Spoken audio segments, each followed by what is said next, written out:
सबको जय मसीह की प्रियो, प्रभु आपको बहुत सारी आशीष करे। ये बहुत बार हमारे जीवन में ये प्रश्न रहता है कि मेरी प्रार्थना क्यों नहीं सुनी जा रही है, और मैं आपको उस बारे में आज बताना चाहता हूँ प्रियो। देखिए मरकुस किताब उसका 11 अध्याय 20 वचन से अब मैं आपको पढ़कर सुनाता हूँ। यहाँ पर देखते हैं, फिर भोर को जब वे उधर से जाते थे तो उन्होंने उस अंजीर के पेड़ को जड़ तक सूखा हुआ देखा। पतरस को ये बात स्मरण आई और उसने उससे कहा, हे रबी, देख ये अंजीर का पेड़ जिसे तूने श्राप दिया था ये सूख गया है। यीशु ने उसको उत्तर दिया, परमेश्वर पर विश्वास रखो। मैं तुमसे सच सच कहता हूँ कि जो कोई इस पहाड़ से कहे तो उखड़ जा और समुद्र में जा पड़, और अपने मन में संदेह ना करे वरन प्रतीति करे कि जो कहता हूँ वो हो जाएगा, तो उसके लिए वो हो जाएगा। इसलिए मैं तुमसे कहता हूँ कि जो कुछ तुम प्रार्थना करके मांगो तो प्रतीति कर लो कि तुम्हें मिल गया है और तुम्हारे लिए हो जाएगा। और विश्वास करना सबसे उत्तम है। मेरे प्रियो, कई बार हम लोग प्रार्थना तो करते हैं, लेकिन हमारे प्रार्थनाओं में विश्वास की घटी के कारण हम लोग उस कार्य को जो आप चाहते हैं वो हमारे जीवन में पूरा नहीं होता है। दूसरे कारण की ओर हम जाते हैं, और यहाँ पर देखिए कि पहला यूहन्ना उसका 5 अध्याय और 14 वचन जब हम पढ़ते हैं तो वहाँ पर परमेश्वर का वचन हमें क्या सिखाता है, और हमें उसके सामने जो हियाव होता है वो यह है कि यदि हम उसकी इच्छा के अनुसार कुछ मांगते हैं तो वो हमारी सुनता है। ये बहुत ही जरूरी बात है कि हम परमेश्वर की इच्छा के अनुसार मांगे। कि सुलेमान राजा ने अपने लिए दीर्घायु नहीं मांगी, अपने लिए पैसा नहीं मांगा, शत्रुओं का नाश नहीं मांगा, लेकिन उसने प्रभु से कहा कि हे पिता, तू मुझे इस इजराइल देश को चलाने के लिए, इसका न्याय करने के लिए मुझे बुद्धि और ज्ञान दे दे। तो यहाँ पर देखिए, जैसे सुलेमान राजा ने परमेश्वर से बुद्धि मांगी और परमेश्वर ने उसे बुद्धि के साथ साथ धन दौलत और सब कुछ दिया, वैसे यदि हम लोग परमेश्वर से अच्छी वस्तुएं मांगे, पवित्र आत्मा की सामर्थ मांगे, वरदान मांगे और दूसरों के लिए भी हम प्रार्थना करें, तो सच में परमेश्वर हमें भी ब्लेस करता है। आइए पढ़ते हैं यशायाह उसका 59 अध्याय 2 वचन में, परंतु तुम्हारे अधर्म के कामों ने तुमको परमेश्वर से अलग कर दिया है, और तुम्हारे पापों के कारण उसका मुंह तुमसे ऐसा छिपा है कि वो तुम्हारी नहीं सुनता। मेरे प्रियो, हमारे अधर्म के कामों के कारण भी परमेश्वर हमसे दूर हो जाते हैं। जब हम प्रार्थना तो करते हैं लेकिन हमारी प्रार्थनाएं नहीं सुनी जाती, क्योंकि हम बार बार परमेश्वर को परेशान करते हैं, दुख देते हैं।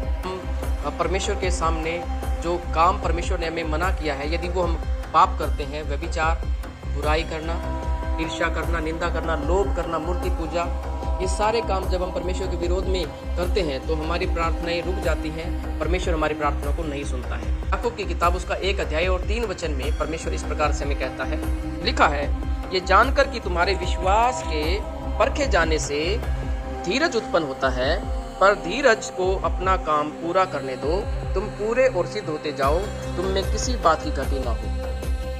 और मेरे प्रियो, मैं आपको कहना चाहता हूँ, कई बार हमारे विश्वास को परखने के लिए भी परमेश्वर जो है हमारे लिए प्रार्थना को नहीं सुनते हैं, उस समय विलंब करते हैं। अय्यूब का जीवन जब हम देखते हैं बाइबल के अनुसार तो वो कितना पवित्र है, लेकिन शैतान उसको परीक्षा लेना चाहता है, और परमेश्वर के सामने वो कहता है कि हे प्रभु, इस व्यक्ति को आपने सब कुछ दिया हुआ है, यदि एक बार इससे सब कुछ छीन लिया जाए तो ये विश्वास से मुकर जाएगा।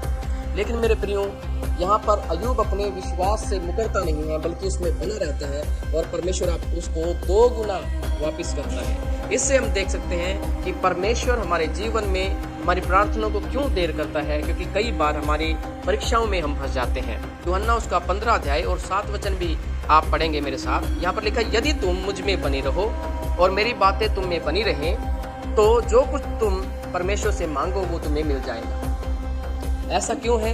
क्योंकि यदि परमेश्वर की बातें हमारे जीवन में बनी रहती हैं, हम परमेश्वर के वचनों के अनुसार चलते हैं, तो परमेश्वर हमें ब्लेस करता है। यदि हम लोग परमेश्वर की इच्छा अनुसार नहीं चल रहे हैं, है ना, और हम लोग उसके वचनों में बने नहीं रहे हैं, जैसे कि प्रभु ने एक बात हमें सिखाई थी कि जो डाली पेड़ में बनी रहती है वो हरी भरी रहती है। जो व्यक्ति परमेश्वर से अलग हो जाता है वो कभी भी आशीषित नहीं हो सकता। तो परमेश्वर की बातें हमारे अंदर बनी रहनी जरूरी है। हम प्रभु के साथ कनेक्टेड रहना चाहिए। वो उपदेशक 3 अध्याय में जब हम पढ़ते हैं तो यहाँ पर 1 वचन में इस प्रकार से लिखा है कि हर एक बात का एक अवसर है, और हर एक काम का जो आकाश के नीचे होता है एक समय है। जन्म का समय, मृत्यु का समय, हर एक बात का एक समय। तो कई बार हम लोग ऐसी बातों को परमेश्वर से मांग लेते हैं जो इसका समय अभी नहीं आया है, तो उसके कारण भी हमारी प्रार्थना में विलंब होता है। मैं आपसे कहना चाहता हूँ प्रियो कि परमेश्वर जो है वो हर एक बात को अपने तरीके से करता है। जब हम प्रभु से बार बार मांगते हैं तो वो हमारे लिए करता तो है, लेकिन कई बार उसमें समय लग जाता है। और इस कारण से हमें इन बातों पर गौर करना चाहिए जो मैंने आपको बताए कि आज यदि आप अपने जीवन में ये चाहते हैं कि आप अपनी प्रार्थना को परमेश्वर से चाहते हैं कि पूरा हो जाए, तो इन सभी बातों को गौर करके आपको प्रार्थना करने की आवश्यकता है।